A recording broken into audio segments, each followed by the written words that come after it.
کہ وہ صرف اندھیرے میں تیر چلاتے بڑے خلوص و اخلاص کے ساتھ اندھیرے میں تیر چلاتے چلے جانے پر ہی وہ منتج ہو جائے. میں آپ حضرات کا بہت شکریہ ادا کرتا ہوں کہ بہت صبر کے ساتھ آپ نے اور بہت توجہ کے ساتھ یہ ساری بات سنی ہے، اور میں اللہ تعالیٰ سے دعا بھی کرتا ہوں کہ ہمیں وہ بصیرت اللہ تعالیٰ عطا فرما دیں جس کے ذریعے سے دین کا غلبہ، اس کے لیے جدوجہد کرنے والے اور اس کا خواب دیکھنے والے لوگ جو ہیں اس بصیرت کی روشنی میں اپنا آئندہ سفر جو ہے وہ طے کر سکے. آپ حضرات کا بہت بہت شکریہ. میں ڈاکٹر طاہر ابرار صاحب کا بہت مشکور ہوں. انہوں نے بہت ہی عمدگی کے ساتھ، جامعیت کے ساتھ اس سودی نظام کی ہلاکت خیزی کو ہم پر واضح کیا ہے. یہاں یہ میں عرض کر دوں کہ ہو سکتا ہے بعض لوگ یہاں بیٹھے ہیں ان کا تعلق بینکنگ کے شعبے سے ہے، انہیں یہ احساس ہو کہ یہ پکچر کی ایک سائیڈ ہے جو نامکمل ہے،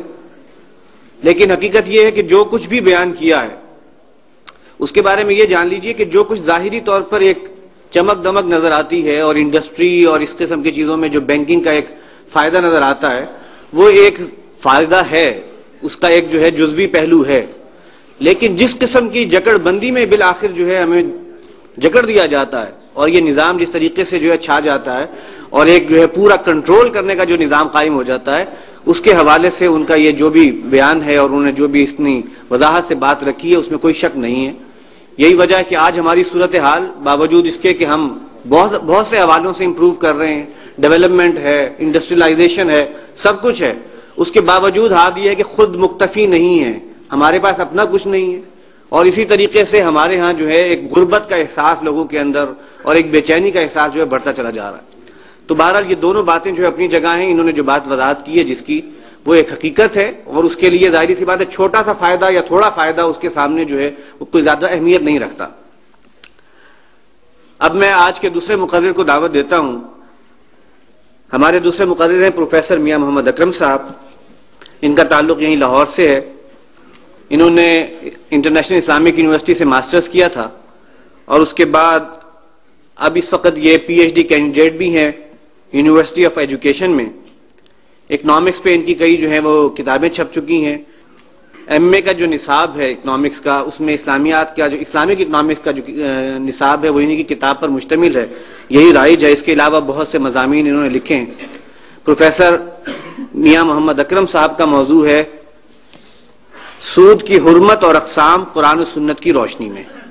تو اب چونکہ ہم نے سود کی جو ہے ہلاکت خیزی کا معاملہ سمجھ لیا تو اللہ تعالیٰ نے جس چیز کو حرام ٹھہرایا ہے اب اسے سمجھنے کی ضرورت ہے کہ وہ کن الفاظ کے ساتھ کس انداز سے وہ چیز حرام کی گئی ہے. تو اب میں دعوت دیتا ہوں پروفیسر میاں محمد اکرم صاحب کو تشریف لائیں. نحمدہ و نصلی علی رسولہ الکریم. اما بعد فاعوذ باللہ من الشیطان الرجیم. بسم اللہ الرحمن الرحیم. حضرات گرامی، یہ ایک ایسا موقع ہے جس پہ ہم آج یہاں پہ جمع ہیں کہ سود کے حوالے سے جو ایک پیش رفت ملک میں جاری تھی اس پیش رفت کے اندر بہت حد تک کمی آئی اور یہ موضوع جو ہے پس منظر میں چلا گیا. اور اب اس موقع پہ انجمن خدام القرآن نے اور مجلس تحقیق نے جو یہ اہتمام کیا ہے یہ قابل صد مبارکباد ہے تاکہ معاملے کو عام فہم بھی کیا جائے، لوگوں تک پہنچایا بھی جائے اور اس کی گریوٹی جو ہے اس کے حوالے سے لوگوں کو بتایا بھی جائے. تو انشاءاللہ العزیز اس مجلس کے نتیجے میں آئندہ کے لیے بھی مزید مجالس کی راہیں کھلیں گی اور اس کے نتیجے میں انشاءاللہ العزیز یہ لوگوں کے اندر معاملے کی گریوٹی جو ہے اس کا احساس بھی پیدا ہوگا. اور میں سمجھتا ہوں جہاں مجھے موقع ملتا ہے کہ بات کرنے کا کہ اس موضوع پہ بہت ہی زیادہ عامت الناس کے اندر بات کرنے کی ضرورت ہے. لوگ عام طور پہ ان کو معلوم نہیں ہے کہ صورتحال کیا ہے، قرآن و حدیث کی تعلیمات کیا ہیں اور اس کے نقصان دہ اثرات کیا ہیں. تو اس طرح کی مجالس جتنی بھی زیادہ منعقد کی جائیں اس کی ضرورت جو ہے بہت اور اپنی جگہ پہ موجود ہے. آج کا میرا موضوع قرآن و سنت کی روشنی میں سود کی حرمت اور سود کی اقسام کے اوپر بات کرنا ہے. اس وقت آپ کے سامنے میں نے ایک آیت قرآن پاک کی سورہ نساء سے آپ کے سامنے موجود ہے. اس کے حوالے سے میں بات کا آغاز کروں گا. اللہ تعالیٰ کا ارشاد مبارک ہے اعوذ باللہ من الشیطان الرجیم بسم اللہ الرحمن الرحیم یا ایھا الذین آمنوا لا تاکلوا اموالکم بینکم بالباطل الا ان تکون تجارۃ عن تراض منکم ولا تقتلوا انفسکم ان اللہ کان بکم رحیما۔ صدق اللہ مولانا العظیم۔ اے لوگوں جو ایمان لائے ہو، آپس میں ایک دوسرے کے مال باطل طریقوں سے مت کھاؤ، مگر یہ کہ تمہارے درمیان تجارت ہو باہمی رضامندی سے، اور اپنے آپ کو ہلاکت میں مت ڈالو، اپنے آپ کو قتل مت کرو، اپنے نفسوں کو قتل مت کرو، بے شک اللہ تعالیٰ تمہارے پر بہت ہی رحیم ہے، بہت ہی رحم فرمانے والے ہیں۔ حضرات، قرآن پاک کی یہ آیت کہ باہمی معاملات کے اندر اور خاص طور پہ مالی لین دین کے اندر وہ تمام طریقے جو باطل ہیں ان سے تم باز آ جاؤ، اور یہ اللہ پاک کی طرف سے جو حکم ہے کہ اگر اس سے باز نہیں ہوگے تو نتیجہ ہلاکت کی صورت میں نکلے گا، تم اپنے نفسوں کو اپنے آپ کو ہلاکت میں ڈال لو گے، اور اللہ تعالیٰ تمہارے پر بہت ہی رحیم و کریم ہے کہ تمہیں یہ ہدایات دے رہے ہیں جس کے نتیجے میں تم اپنے آپ کو ہلاکت سے بچا سکتے ہو۔ ہلاکت میں ڈالنے والی وہ چیزیں، وہ معاملات جن کو باطل قرار دیا گیا ہے، ان کی تفاصیل ہم قرآن و حدیث کے اندر دیکھ سکتے ہیں۔ ان میں اس کی تفصیل کے اندر اگر جائیں تو اس میں وہ تمام طریقے جن کے ذریعے معاشرے کے اندر خرابیاں پیدا ہوتی ہیں، معاشرے کے اندر ایک دوسرے کے ساتھ دغا، ایک دوسرے کے ساتھ دھوکہ دہی کے معاملات ہو سکتے ہیں، ان تمام معاملات کو اللہ اور اللہ کے رسول صلی اللہ علیہ وسلم نے منع فرما دیا ہے، اور اس کی تفصیل جو ہے قرآن پاک کی آیات اور احادیث کی روشنی میں دیکھی جا سکتی ہے۔ خاص طور پر قسم المعاملات اور اس میں تجارتی حوالے سے قسم البیوع اور کتاب البیوع جو احادیث کی کتابوں کے اندر ہیں، ان کا اگر مطالعہ کیا جائے تو وہ تمام باتیں سامنے آ جاتی ہیں۔ انہی معاملات میں سے ایک معاملہ جو ہے وہ سود کا ہے، جس کے لیے قرآن ربا کا لفظ جو ہے وہ استعمال کرتا ہے۔ دو معاملات اگر قرآن پاک کا مطالعہ آپ کریں، مالی معاملات کے حوالے سے ایسے ہمیں نظر آتے ہیں جس کے اوپر اللہ تعالیٰ کی طرف سے بہت ہی سخت گرفت ہے۔ اس میں سے ایک معاملہ تو آپ دیکھیں گے جو کہ قرآن پاک کی سورہ توبہ کے اندر اللہ تعالیٰ کا ارشاد مبارک ہے، یہ ایک معاملہ ہے، اور دوسرا معاملہ سود کے بارے میں، ربا کے بارے میں، جس کا ابھی ہم مطالعہ کریں گے۔ سورہ توبہ کی یہ آیات 34 اور 35 نمبر جو اس وقت آپ کے سامنے ہیں، ان کی روشنی میں آپ دیکھیں گے آغاز وہی یا ایھا الذین آمنوا کہ جہاں پہ بھی معاملات مومنوں سے مخاطب کر کے اور احکام کی صورت میں آتے ہیں، اللہ تعالیٰ وہاں سے آغاز یا ایھا الذین آمنوا سے کر کے، اور حکم ہے جو اس میں دیا گیا خاص طور پہ جو جس معاملے کے بارے میں میں نے عرض کیا کہ بہت ہی سخت اللہ تعالیٰ کی طرف سے گرفت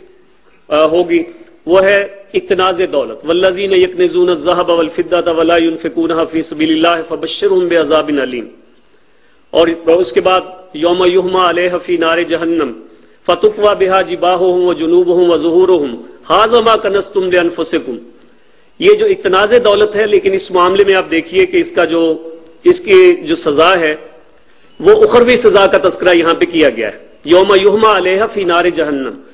کہ اس سونے اور چاندی کو جو جمع کر کے رکھا گیا تھا وہ قیامت کے روز اس کو تپایا جائے گا، اس کو گرم کیا جائے گا اس آگ کے اندر، جہنم کی آگ کے اندر، اور اس کے نتیجے میں پیشانیوں کو اور پہلوؤں کو اور پیٹھوں کو داغا جائے گا اور بتایا جائے گا یہ ہے وہ تمہارا مال، یہ ہے وہ تمہارا سونا اور چاندی جو تم جمع کر کے رکھتے تھے۔ تو گویا یہ اقتناز دولت اور دولت کو کنز بنا کے رکھنا یہ وہ معاملہ ہے جس کے اوپر اللہ تعالیٰ کی طرف سے گرفت ہے، لیکن یہاں پہ اخروی سزا کا تذکرہ ہے۔